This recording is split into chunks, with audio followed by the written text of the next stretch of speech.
சில காலங்கள் ஆண்டவர் என்ன செய்வார் அப்படின்னா, நம்ம தோற்று போனது போல, நம்ம குறைஞ்சு போனது போல கர்த்தர் யாருக்குமே தெரியாமை நம்மை ஒளித்து வைத்திருப்பார். இன்றைக்கி இந்த ஜெபத்தில் இருக்கிற ஆண்டவருடைய பிள்ளைகளே, நீங்கள் நினைக்கலாம், ஆண்டவர் நினைச்சா என்னை கொண்டு வந்து நிறுத்தி இருக்க கூடாதா? இதுக்கு முன்னாடி எவ்வளோ பெரிய அற்புதங்கள் எல்லாம் ஆண்டவர் எனக்காக செஞ்சார். அவங்க முன்னாடி ஏன் நான் சாட்சியாக நிற்காமல் போயிட்டேன்? அவங்கள பார்த்து நான் ஏன் எதுக்கு ஒளிஞ்சு நான் ஓடணும்? ஆண்டவர் எனக்கு திரும்பவும் அந்த மகிமையை தரமாட்டாரா? இந்த எலியாவுக்குள்ளே இருந்த கேள்விகளைப் போல உங்களுக்குள்ள கேள்விகள் இருக்கலாம். ஆனால் நான் நம்புகிறேன், ஆண்டவர் எலியாவுக்கு அவன் தீர்க்கதரிசியாய் இருப்பதனால், அவருடைய பிள்ளையாய் இருப்பதனால், அவனை வெறும் ஜெயிக்கிறவனாய் மட்டுமல்ல, ஒளிஞ்சிட்டு இருக்கிற என்கிற அந்த காரியத்தையும் கர்த்தர் அனுமதித்தார். ஆனால் கொஞ்ச நாள் தாண்டி அங்கிருந்து எங்கே போக சொல்கிறாரு? நான் நீ இங்கே இருக்காத, எங்கே போ, சாரி பார்த்துக்கு போ அப்படின்றாரு. அங்கேருந்து முடிச்சதற்கு பிறகு கர்த்தர் திரும்பவும் அவனிடத்தில் என்ன சொல்கிறார் அப்படின்னா, நீ எழும்பி இப்பொழுது பட்டணத்திற்குள்ளே போய் ராஜாவுக்கு முன்பாக உன்னை காண்பி. அப்போது ஆண்டவர் உங்களை சிலரை ஒளிச்சு வைக்கிறாரு. சிலரை வாய் பேச முடியாத வாயை கட்டிட்டார். விசுவாசமாக எதையுமே பேசக்கூட முடியல. ஏன்னா ஆண்டவர் உங்களை நடத்துகிற பாதை அப்படிதான் இருக்குது. இந்த எலியாவை ஆண்டவர் எப்படி நடத்தினாரோ அப்படியே உங்களை நடத்துகிறார். ஒரு நாள் நீங்கள் சொன்னதெல்லாம் நடந்திருக்கலாம், நீங்கள் ஜெபிச்சதெல்லாம் நடந்திருக்கலாம், நீங்கள் விசுவாசமாக பேசியிருக்கலாம், ஆண்டவர் உங்களை கொண்டு மகத்துவமானதை செய்திருக்கலாம். ஆனால் இப்போ கொஞ்ச நாளாய் சாட்சி கூட சொல்ல முடியாத அளவுக்கு கர்த்தர் உங்களை ஒளிச்சு வைக்கலாம். ஆனால் ஒன்று நினச்சிக்குங்க, இந்த சோதனையின் காலம், இந்த ஒளிந்திருக்கிற காலம், இந்த உருவாக்குகிற காலம், இந்த பக்குவப்படுத்துகிற காலம் முடிஞ்சதற்கு பிறகு எப்படி தீர்க்கதரிசியை நீ உன்னை ராஜாவுக்கு முன்னாடி கொண்டு போய் நீ காமி, இப்போ நீ கட்டளை இடுகிறது நாளைக்கு காலையில் நடக்கும் என்று மறுபடியும் அந்த ராஜாவுக்கு முன்னாடி கர்த்தர் கொண்டு போய் நிறுத்தினது போல ஒரு நாள் சீக்கிரமாய் வரும். ஒளிஞ்சிட்டு இருக்கிற, பதுங்கிட்டு இருக்கிற, என்னை யாருமே பார்க்க வேண்டான்னு நினைக்கிற, யாரையும் நேருக்கு நேர் பார்க்க, நேருக்கு நேர் எதிர்கொள்ள தைரியமே இல்லாமல் இருக்கிற ஒரு சில இடத்துல ஆண்டவர் ரொம்ப தெளிவாக பேசுகிறார். ஏதோ ஒரு காரணத்தின் நிமித்தமாய் உங்களை நீங்கள் ஒளிச்சுக்கலாம், நீங்கள் மறைச்சிக்கலாம். என்னால் யாரையுமே எதிர்கொள்ளவே முடியல, நான் ஃபேஸ் பண்ணவே முடியல, எனக்கு என்னமோ வெக்கமாக இருக்குது, எனக்கு என்னமோ அவமானமாக இருக்குது, நான் பெரிய காரியத்தில் தோற்று போயிட்டேன், நான் இழந்து போயிட்டேன், இப்பொழுது அவங்க முன்னாடி நான் நிற்கவே முடியாது என்கிற ஒரு சூழ்நிலையில் நீங்கள் இந்த சத்தத்தை கேட்டுட்டு இருக்கலாம். இது வேற யாருக்காகவும் இல்லை, இது எலியாவை கர்த்தர் நடத்தினது போல உங்களையும் கர்த்தர் நடத்துகிறார். கர்த்தர் உங்களை ஒழிக்கிறார், கர்த்தர் உங்களை மறைக்கிறார், கர்த்தர் உங்களுக்கு கற்றுத்தருகிறார். தீர்க்கதரிசியை உருவாக்குறதுடைய ஒரே ஒரு நோக்கத்திற்காக தான் கர்த்தர் அந்த யோர்தான் நதியின் பக்கத்திலே கர்த்தர் கொண்டு போய் யாருக்கும் தெரியாமல் அவனை கர்த்தர் ஒளித்து வைத்தார். அவனை அழிப்பதற்காக அல்ல, அவனை பாதுகாப்பதற்காகத்தான் கர்த்தர் ஒளித்து வைத்தார். இந்த சத்தத்தை கேட்கிற அன்பு தேவ பிள்ளையே, கர்த்தர் உங்களுக்கு வாக்கு கொடுக்கிறார். உன் மகனை நான் இப்பொழுது ஒளித்து வைக்கிறதற்கு ஒரு காரணம் உண்டு. நான் அவனை உருவாக்கி கொண்டிருக்கிறேன். ஆபத்திலிருந்து அவன் தப்புவிக்கிறதற்காக அவனை நான் மறைக்கிறேன். ஆனால் வெகு சீக்கிரத்திலே ஒரு நாள் அவனை வெளியே நான் கொண்டு வருவேன். யோசேப்பை கொண்டு வந்தது போல வெளியே கொண்டு வருவேன்.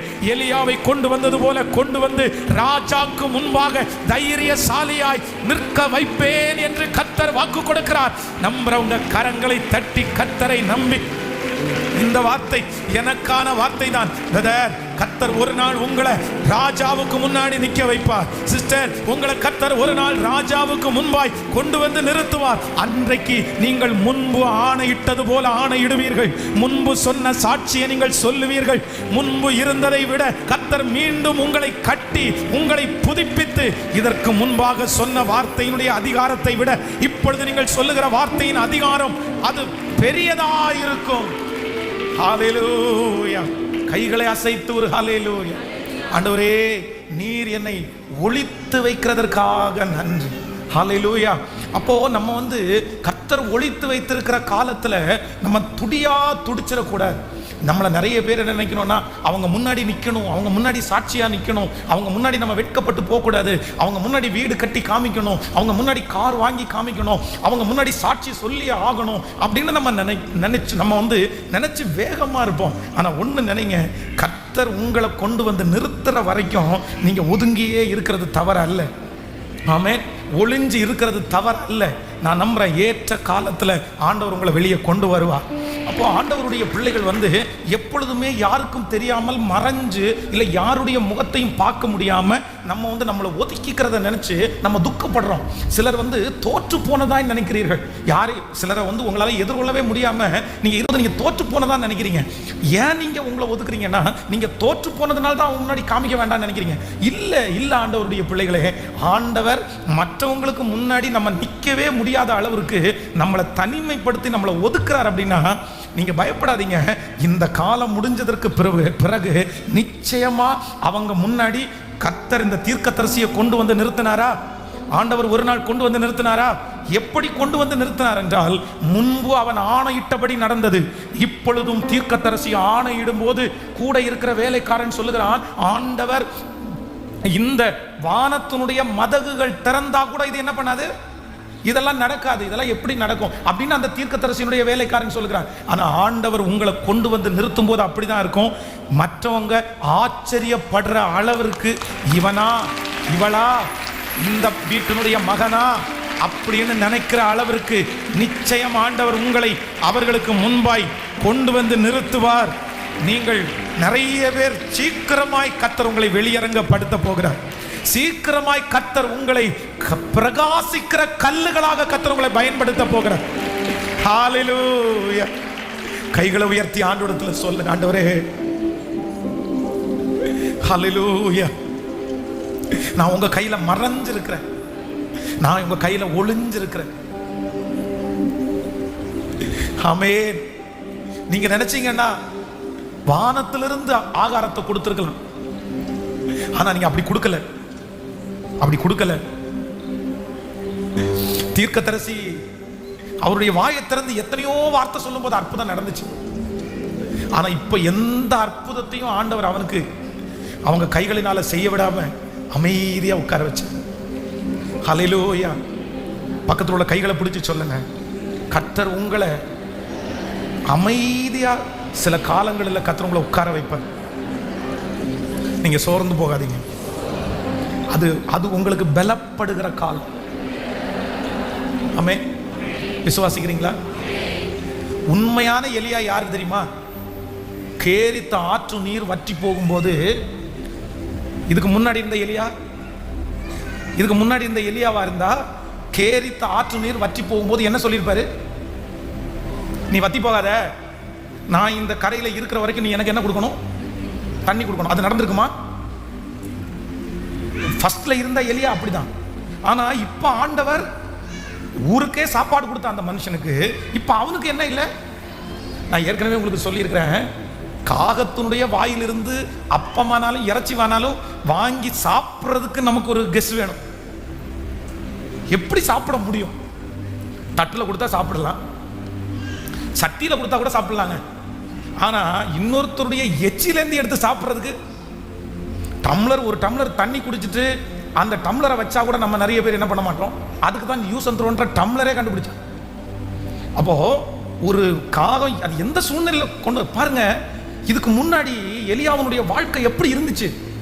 அவர் அப்பம் கேட்டா அப்பம் வந்துடும். ஆனா ஆண்டவர், நீ ஒன்றும் பண்ண வேண்டாம், நீ எந்த அற்புதம் பண்ண வேண்டாம், எந்த ஊழியம் பண்ண வேண்டாம், நான் சொல்றத செஞ்சுட்டு நான் கொடுக்கறத சாப்பிட்டு. இப்ப காகம் அப்பம் கொண்டு வர்றதுக்கு லேட் ஆயிடுச்சுன்னா உடனே இந்த கல் அப்பமாகட்டும் எலியா சொல்லியிருந்தா நடந்திருக்குமா? கண்டிப்பா நடந்திருக்கும். ஆனா எலியா ட்ரை பண்ணவே கேட்கல. சில நேரத்தில் ஆண்டவர் நம்ம அமைதியா இருக்க சொல்லும் போது நம்ம என்ன பண்ணிடக்கூடாது? நம்ம ட்ரை பண்ணிடக்கூடாது, பழைய பலத்தை வச்சு போராடிடக்கூடாது. இப்போதைக்கு ஆண்டவர் என்ன பண்றாருன்னா, நீ வெயிட் பண்ணு, நீ ஒன்றும் பண்ண வேண்டாம், நீ அமைதியா இரு, எதுவும் செய்ய வேண்டாம். அங்க இருந்து இங்க குறைஞ்சிருச்ச உடனே அடுத்து என்ன சொல்றாரு அப்படின்னா, நீ எழுந்து சாரி பாத், அதுவும் பணக்கார வீட்டுக்கு போங்கன்னு சொன்னா கூட பரவாயில்ல, சரி இங்கதான் அதனுடைய எச்சிலேருந்து வாங்கி சின்ன சாப்பாடு பெருசா சாப்பிடல, நம்ம உடம்பு ரொம்ப மெலிஞ்சு போயிடுச்சு, அதனால போற இடத்துலயாவது கொஞ்சம் சாப்பிடலான்னு பார்த்தா அந்த அம்மா இதோட மிச்சம். அந்த அம்மா என்ன சொல்றாங்கன்னு சொன்னா, எனக்கு கொஞ்சம் மாவு கடைசியா சாப்பிட்டு என் பிள்ளையும் நானும் செத்து போற அளவுக்கு இருக்கு அப்படின்றாங்க. அனுப்புனா இப்படி ஆண்டவரே அனுப்புவீங்க? அப்ப ஆண்டவர் வந்து கர்த்தருடைய பிள்ளைகளை வந்து எப்படி வேணும்னாலும் நடத்துவார். அதுவும் தீர்க்கதரிசிகள் எல்லாம் ஆண்டவர் நடத்துனதெல்லாம் ரொம்ப வித்தியாசமா இருக்கும். உண்மையா ஆண்டவருக்கு உங்களை ரொம்ப பிடிக்கும்னா ஆண்டவர் உங்களை இப்படியும் நடத்துவார், அப்படியும் நடத்துவார். ஒரு நாள் சிக்கனும் தருவார், இன்னொரு நாள் கஞ்சியும் ஊற்றுவார். சிக்கனை சாப்பிடும் போது ஸ்தோத்திரம் பண்ணணும், கஞ்சியை குடிக்கும் போது ஸ்தோத்திரம் பண்ணணும். இஸ்ரவேல் ஜனங்களை மாதிரி சிக்கனை பாடும்போது அல்லேலூயா அப்படின்னு சொல்லிட்டு கஞ்சி குடிக்கும்போது அவ்வளோதான் முறுமுறுத்தக்கூடாது, அப்படி இருக்கக்கூடாது. கர்த்தர் உங்களை ஒதுக்கமாக வைக்கும்போது நீங்கள் சொல்கிற வரைக்கும் உங்கள் பலத்தை கைக்குள்ள திட்டட்டும் ஆண்டவரே, என்னை ஏசட்டும் ஆண்டவரே, என்னை கேவலமாக பேசட்டும் ஆண்டவரே, எனக்குள்ள திறமை இல்லைன்னு சொல்லட்டும். இவ்வளவு திறமையோடு இருந்த எலியாவை இன்னைக்கு பார்த்தாங்கன்னா உன்னுடைய திறமை இல்லைன்னு சொல்லுவாங்க. உங்க பிள்ளைய பார்த்து திறமை இல்லைன்னு சொல்லலாம், உங்க பிள்ளைய பார்த்து புத்தி இல்லைன்னு சொல்லலாம். உங்களை பார்த்து நீங்க இதுக்கு முன்னாடி இந்த பொசிஷன் வேற, ஆனா இப்போ கர்த்தர் உங்களை கொண்டு போகிறது யாருமே உங்களை கனம் பண்ணாத, யாருமே மதிக்காத ஒரு சூழ்நிலையில கொண்டு போகலாம். ஆனா ஆண்டவர் சொல்றாரு, நான் உன்னை ஏற்ற காலத்துல உயர்த்துற வரைக்கும் நீ பொறுமையாய் அமைதியாய் மட்டும் இரு. ராஜாவுக்கு முன்னதாக உன்னை காண்பேன்னு நான் ஒரு நாள் உனக்கு சொல்லுவேன். ஒரு நாள் சொல்லுவார் கர்த்தர், ஒரு நாள் கர்த்தர் சொல்லுவார். இன்னைக்கு நடந்து கொண்டு போகும்போது தெருவில் கண்ணீரோட தானே நீங்க போறீங்க, அழுது கொண்டே தானே நீங்க போறீங்க, வருத்தத்தோட தானே நீங்க போறீங்க. ஆனா கர்த்தர் ஒரு நாள் அந்த தெருவில் கர்த்தர் உங்களை கம்பீரமா நடக்க வச்சு கர்த்தர் உங்களை கூட்டிட்டு வருவார். கர்த்தர் அந்த சொந்தங்களுக்கு முன்னாடி எலியாவை கர்த்தர் கம்பீரமாய் நிற்க பண்ணினது போல இந்த மறைந்திருக்கிற காலம், இந்த கண்ணீரின் காலம் முடிஞ்சதற்கு பிறகு கர்த்தர் உங்களை நிமிர்ந்து நடக்க பண்ணுவார். ஹல்லேலூயா. கர்த்தரிடத்துல ஒன்றை மட்டும் கேளுங்கள், அப்பா நீர் எங்களை கேரித்த ஆற்றங்கரையில இவ்வளவு வல்லமையா இருந்து, இவ்வளவு பிரசங்கம் பண்ணி, இவ்வளவு அற்புதம் செஞ்சு, நீ எல்லாத்தையுமே விட்டுட்டு போய் ஒதுங்கி அந்த இடத்துல என்ன ஸ்தோத்தரிச்சுட்டு நான் சொல்றதை மட்டும் செஞ்சுட்டு பொறுமையா சகிச்சு நீ இரு அப்படின்னு நீ சொல்லும் போது அதை கீழ்ப்படிஞ்சு எனக்கு இருக்கக்கூடிய பலனை தாங்கன்னு எனக்கு கேளுங்க. ஆமே, எத்தனை பேர் கேட்க போறீங்க? அந்த பலனை தாங்க ஆண்டவரே. எலியா போய் கேரி தாற்றங்கடையில் ஒளிஞ்சிருந்த உடனே நீங்களும் நானுமா இருந்தா எனக்கு, நான் ஏன் ஆண்டவரை ஒளியணும், நான் ஏன் ஆண்டவரை ஒளியணும்? நான் ஒளிச்சு போனேன் அப்படின்னு சொன்னா அவன் பாரு எனக்கு பயந்து மழை வராதுன்னு பயந்து நான் கொன்றுவேன்னு சொல்லிட்டு ஒளிஞ்சு போயிட்டான்னு என்னை பார்த்து கேவலமா பேச மாட்டான். உங்க வார்த்தை பொய்யா போயிடாது. இன்னைக்கு நிறைய பேருக்கு நமக்கு இப்படிதான் கேள்வி வருது, இப்படி ஆகாது அப்படி ஆகாது. ஆனா தீர்க்கதரிசி ஒண்ணுமே சொல்லல.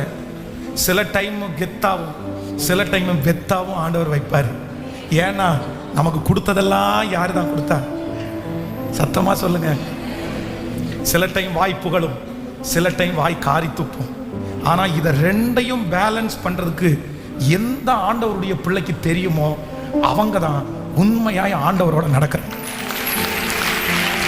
உங்க வாழ்க்கையில இதை ரொம்ப அழகா பேலன்ஸ் பண்ணணும். ஹல்லேலூயா. கேள்வியே கேட்கக்கூடாது, கேள்வியே கூடாது. காற்று கரைக்கு போனா சொல்லுங்க எல்லாரும், போவேன். காகத்து வாயிலிருந்து சாப்பிடுன்னா ஆண்டவரே கொஞ்சம் தட்டிலாவது கொண்டு வர சொல்லுங்க ஆண்டவரே அப்படின்னு நம்ம என்ன பண்ண முடியாது, கேட்க முடியாது. பரவாயில்ல நீங்க வாங்கி சாப்பிடுங்க, அது கண்டிப்பா செரிமானம் ஆயிரும், இல்ல இன்ஃபெக்ஷன் ஆயிரும். ஆமா, ஒன்றும் ஆகாது, ஒன்றும் ஆகாது. யார் கொடுத்து விடுறது? கர்த்தர் கொடுக்கறது தானே. விஷமா இருந்தா கூட ஒன்றும் ஆகாது. கர்த்தர் உங்களுக்கு அனுமதிக்கிற பாதை தானே. அந்த பாதையில இதுக்கு முன்னாடி கடந்து போனவங்க செத்தே போனாலும் நீங்க கர்த்தர் அனுமதிக்கிற பாதையில நடக்கும்போது செத்து போக மாட்டீங்க. கர்த்தர் அனுமதிக்கிற பாதையில இதுக்கு முன்னாடி அதே பாதையில நடந்து போனவங்க மரிச்சு போனாலும் உங்களை உயிரோட காக்கிறதுக்கு கர்த்தர் வல்லவரா இருக்கிறாரு.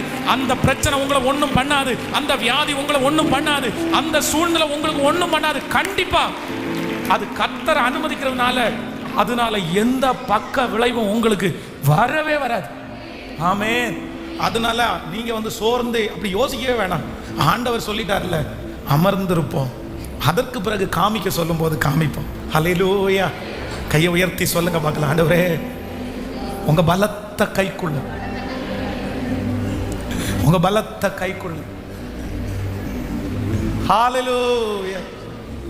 துன்பமான வேளையில், கஷ்டமான நேரத்தில், களிப்பான நேரத்தில், இஷ்டமான நேரத்தில் என் இயேசு என்னோடு இருக்கின்றார். அவரே என் கண்மலை, என் கோட்டையுமானார். துன்பமானவே இன்பமான நேரத்தில், கஷ்டமான பாதையில் களிப்பான நேரத்தில் என் இயேசு என்னோடு இருக்கின்றார். அவரே என் கண்மலை, என் கோட்டையோ மானா. இப்ப 2 கைகளை மேல உயர்த்தி எந்த சத்தமாய் சொல்லுவோம். எந்த முழு பலத்தோடு எந்த இயேசுவே,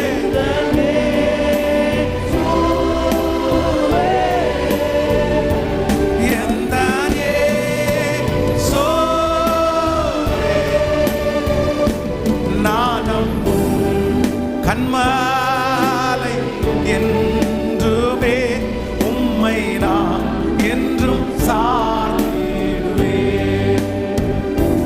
உம்மை நான் என்றும் முழு பலத்தோடு கைகளை உயர்த்தி எந்த இயேசுவே, எந்த உங்க சத்தம் இப்ப சொல்லுங்க. நானும் கண்மாலை என்றுமே உம்மை நான் என்றும் சார்ந்திடுவேன். உம்மை நான் என்றும் சார்ந்திடுவேன். உம்மை நான் என்றும் சார்ந்திடுவேன். கர்த்தர் கொடுத்த வார்த்தை, நீ பெருமழையை பார்ப்பேன்ற வார்த்தை. ஆனா 7 விசை போய் பார்க்கும்போது எதுவுமே இல்லை. அந்த விசை பார்க்கும்போது ஒரு மனுஷனுடைய கையளவு மேலும். ஆண்டவர் இந்த 5வது நாள் நம்ம எல்லா இடத்துலையும் என்ன உணர்த்துறார் அப்படின்னு சொன்னா, பெரிய காரியத்தை செய்வதற்கு அவருக்கு கையளவு மேகம் போதும். உங்க வாழ்க்கையிலையும் என் வாழ்க்கையிலையும் நம்மை கொண்டு பெரிய காரியத்தை செய்வதற்கு அவருக்கு நம்மகிட்ட இருக்கிற கொஞ்சம் போதுமானது. ஆனா ஒரு தீர்க்கதரிசியை கர்த்தர் தேடுறாரு, ஒரு எலியாவினுடைய ஆவி உள்ளவங்களை கர்த்தர் தேடுறாரு. அந்த எலியாவினுடைய ஆவி உள்ளவங்க எப்படிப்பட்டவங்க அப்படின்னு சொன்னா, நீ அங்க போய் அந்த ஆற்றண்டையில இருக்கிற ஆற்றினுடைய தண்ணீரை குடிச்சு அங்க காகத்தை கொண்டு உன்னை போஷிப்பேன். நீ அங்க போய் பொறுமையா இரு, நீ அந்த இடத்துல அற்புதம் ஒன்றும் செய்ய வேண்டாம், நீ அமைதியா இருன்னு சொன்ன உடனே எல்லாத்தையும் எடுத்து அப்படியே ஒட்டுக்க மூட்டை கட்டி வச்சது மாதிரி நான் தரித்திருக்கிறதுக்கு ஒரு காலத்தை கத்த தந்திருக்கிறேன். நீங்க நிறைய வேகமா ஓடலாம், வேகமா ஜெபம் பண்ணலாம், வேகமா ஊழியம் பண்ணலாம், வேகமா வேலை செய்யலாம், வேகமா சம்பாதிக்கலாம்.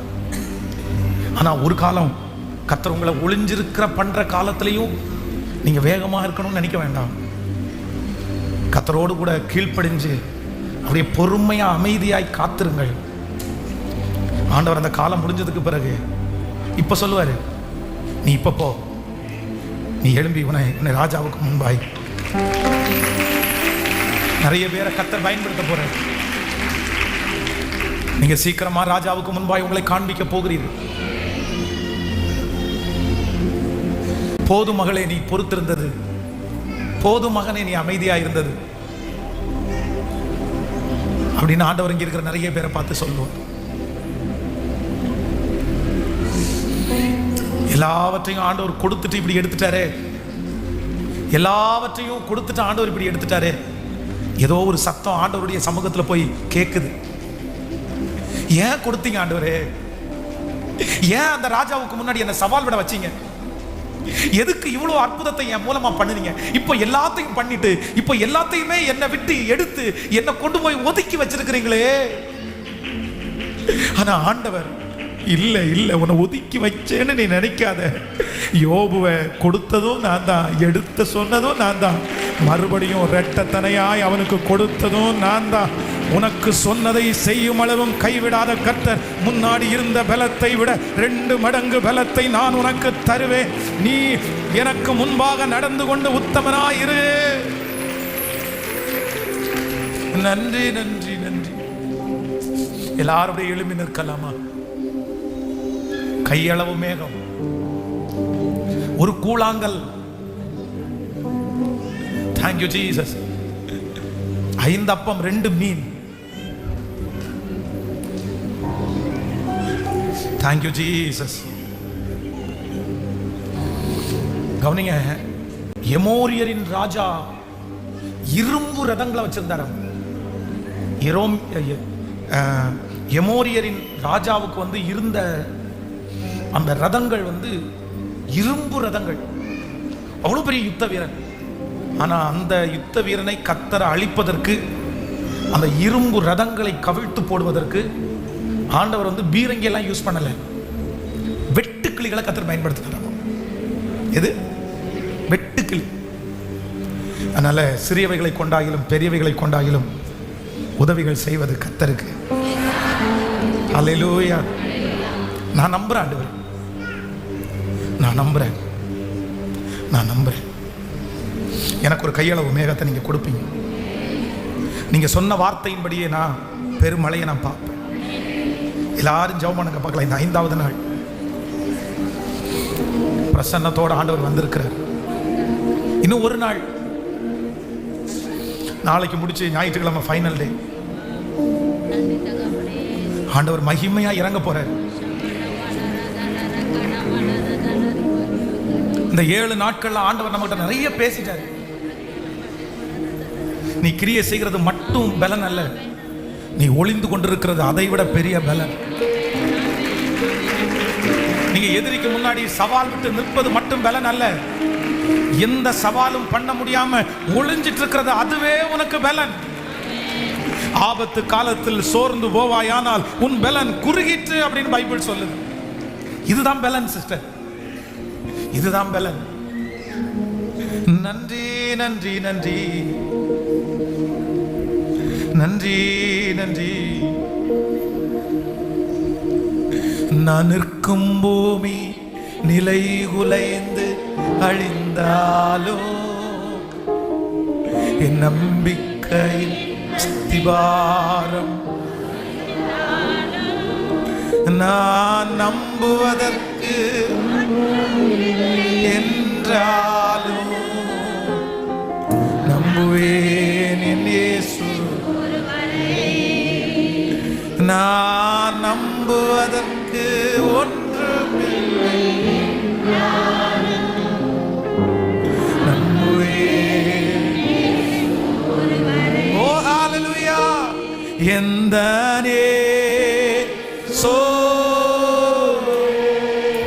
இயேசுவே,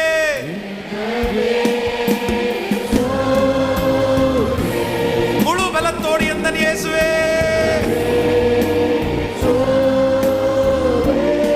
அப்பா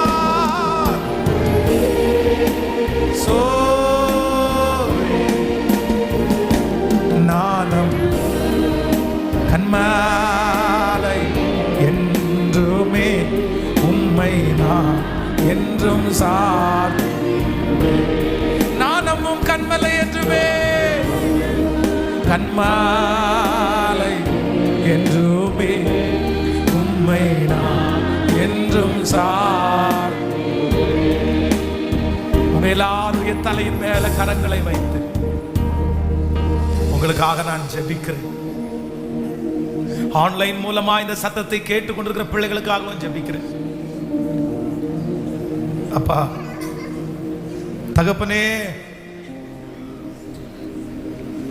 தகப்பனே, ஒரு பெரிய மழை வரப்போகுது. அந்த மழைக்கு முன்னாடி நீ நிக்கவே முடியாது. அதனால சொல்லு, ரதத்தை பூட்டிக்க சொல்லு, வேகமா போக சொல்லு. அந்த மழை இல்லைன்னா அதை சேதப்படுத்திடும், பக்கத்துல வரும். வார்த்தையை கொடுத்துட்டீங்க, மழை வரும்ன்ற வார்த்தையை கொடுத்துட்டீங்க. கர்த்தர் வார்த்தையை கொடுத்துட்டாருப்பா, போய் பாரு அப்படின்னு சொன்னா எதுவுமே இல்லையே. மழை வர்றதுடைய அறிகுறி 1% கூட இல்லையே. அப்பா இதோ இந்த சத்தத்தை கேட்டுக்கொண்டிருக்கிற நிறைய பிள்ளைங்க அந்த சிச்சுவேஷன்ல தான் இருக்கிறாங்க. மழை பெஞ்சிரும், நீ ஒரு மழையை பாப்பேன்ற வார்த்தையை எத்தனையோ ஆண்டுகளாக திரும்ப திரும்ப சோர்ந்து போகும் போதெல்லாம் இல்ல உனக்கு ஒரு பின்மாரியான மழை பெய்யும் பெய்யும் பெய்யும்னு சொல்லிட்டே இருக்கிறீங்கப்பா. ஆனா எங்க பிள்ளைங்க வருஷம் வருஷம் வெளியில போய் இந்த வருஷமாவது நான் பார்ப்பேனா, இந்த வருஷமாவது நான் பார்ப்பேனா அப்படின்னு பார்க்கும் போதெல்லாம் திரும்ப வந்துட்டு இருக்கிறாங்களே. ஆனா 7வது விச போய் பார்க்கும்போது மனுஷனுடைய கை அளவிற்கு ஒரு மேகத்தை பார்த்தது போல இந்த 7 நாட்கள் ஜெபம் முடிய முடிய முடிய ஏசப்பா அந்த கையளவு மேகம்.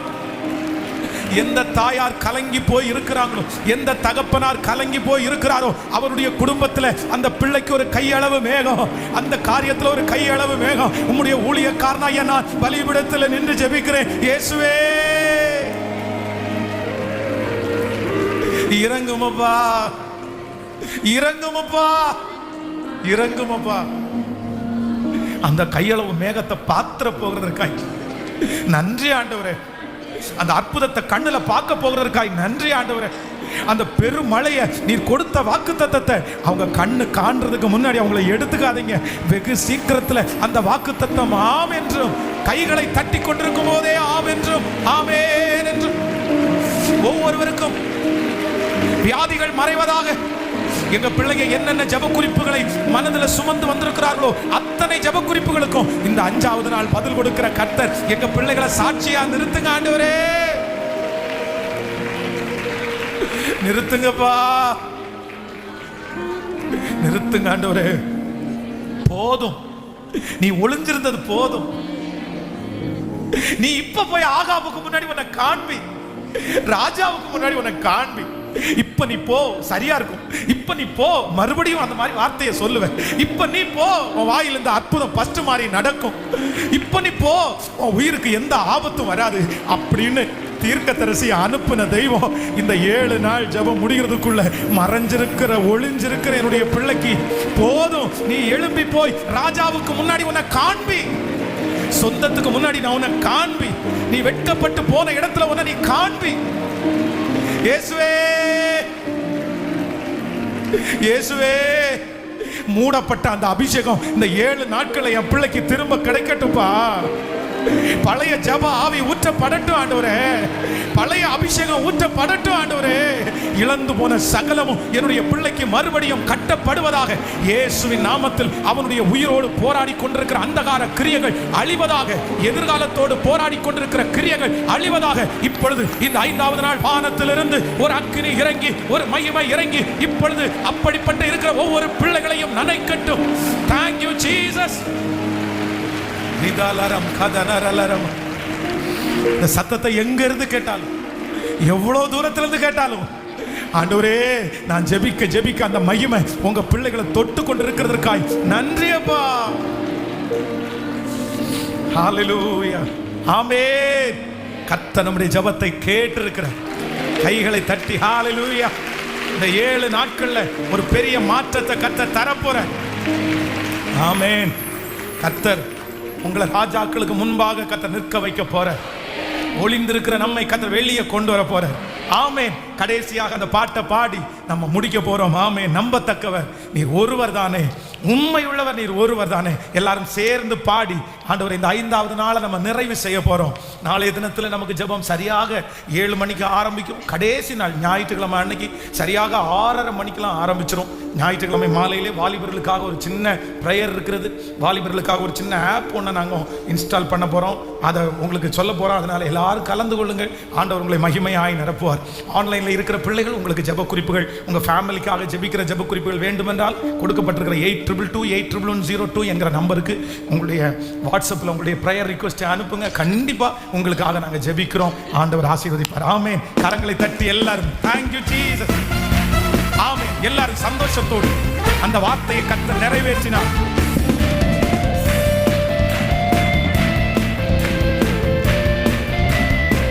ஹalleluya. நம்பத்தக்கவர் நீர் ஒருவர் தானே, உண்மை உள்ளவர் நீர் ஒருவர் தானே, நம்பத்தக்கவர் நீர் ஒருவர் தானே, உண்மை உள்ளவர் நீர் ஒருவர் தானே. போய் சொல்லிட மனமாறிட மனுத்திரனல்ல, போய் சொல்லிட மனிதனல்ல, மனமாறிட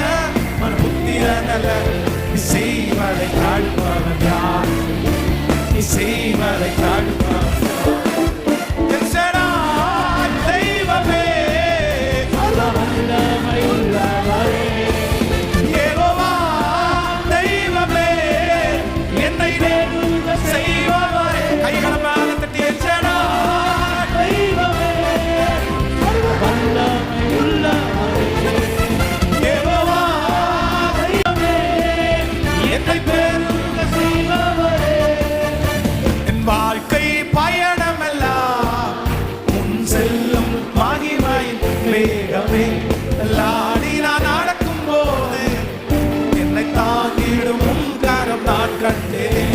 என் வாழ்க்கை பயணம் எல்லாம் செல்லும் மகிமையின் மேகமே. தள்ளாடி நான் நடக்கும் போது என்னை தாங்கிடும் உம் கரம். எல்லா இயேசுவுக்கு சித்தினா முடிந்ததே, ஜகமோ தொடங்கினதே. எல்லா இயேசுவுக்கு சித்தினா முடிந்ததே, ஜகமோ தொடங்கினதே. இப்ப கைகளை மேல தெரிசேடா.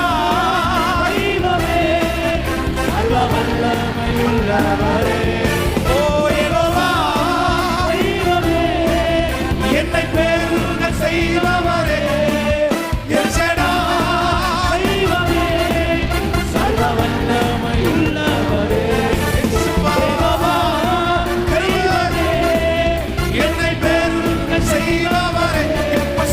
அற்பமான என் ஆரம்பத்தை சம்பூரணமாய் மாற்றுவே. கண்ணீரோடு விதைத்ததெல்லாம் கம்பீரமாய் யாருக்கு செய்யும். திரும்ப பாடு. அற்பமான என் ஆரம்பத்தை சம்பூரணமாய் மாற்றினி. நான் கண்ணீரோடு விதைத்ததெல்லாம் கம்பீரமாய் யாருக்கு செய்தீர். என் குறைவெல்லாம் நிறைவாக்கி வறட்சியை செல்வான் வாழ்நாளெல்லாம் போஷிப்பீ. என் குறைவெல்லாம் நிறைவாக்கி வறட்சியை செல்வான் வாழ்நாளெல்லாம் போஷிப்பீ. இப்ப சொல்லுவோம் எல்சடா.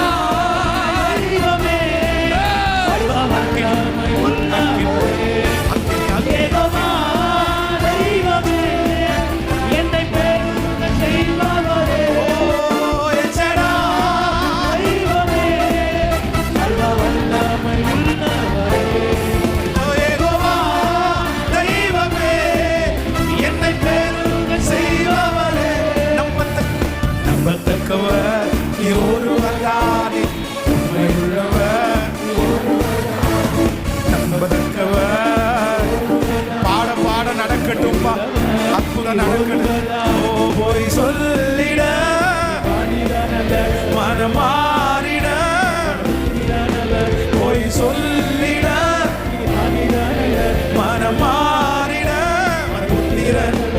நீ செய்வதை தடுப்பவர் யாரும், நீ செய்வதை தடுப்பவர் யாரும், நீ செய்வதை தடுப்பவர் யாரும், நீங்க செய்வதை தடுப்பவர்.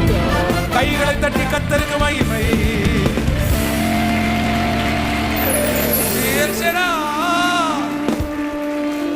தெய்வமே, எங்களை பெருக பண்ணுகிறவர், எங்களை பெருக பண்ணுகிறவர். எங்களுடைய சபையை தூய்மையாக்கி விருத்தியாக்கி இன்னும் லட்சங்களுக்கு எங்களை பயன்படுத்தும். என் ஆத்துமாவே கர்த்தரை ஸ்தோத்திரி, என் முழுவதுமே அவர் பரிசுத்த நாமத்தை ஸ்தோத்திரி. என் ஆத்துமாவே கர்த்தரை ஸ்தோத்திரி. கர்த்தர் செய்த சகல உபகாரங்களை மறவு. நம்முடைய ஆண்டவராகிய இயேசு கிறிஸ்துவின் கிருபை, பிதாவாகிய தேவனுடைய அன்பு, பரிசுத்த ஆவியானுடைய அந்யோன்ய ஐக்கியம் நம் அனைவரோடும் ஆன்லைன் மூலமாக இந்த சத்தத்தை கேட்டுக்கொண்டிருக்கிற ஒவ்வொரு பிள்ளைகளோடும் குடும்பத்தோடும் ஆண்டவருடைய வருகை பரியந்தம் இருப்பதாக. Hallelujah, hallelujah. Praise the Lord. God bless you. Praise the Lord. ஆவியின் மீது ஏன் இந்த அன்பு ஒன்றும் புரியலையே. சித்தம் என் மீது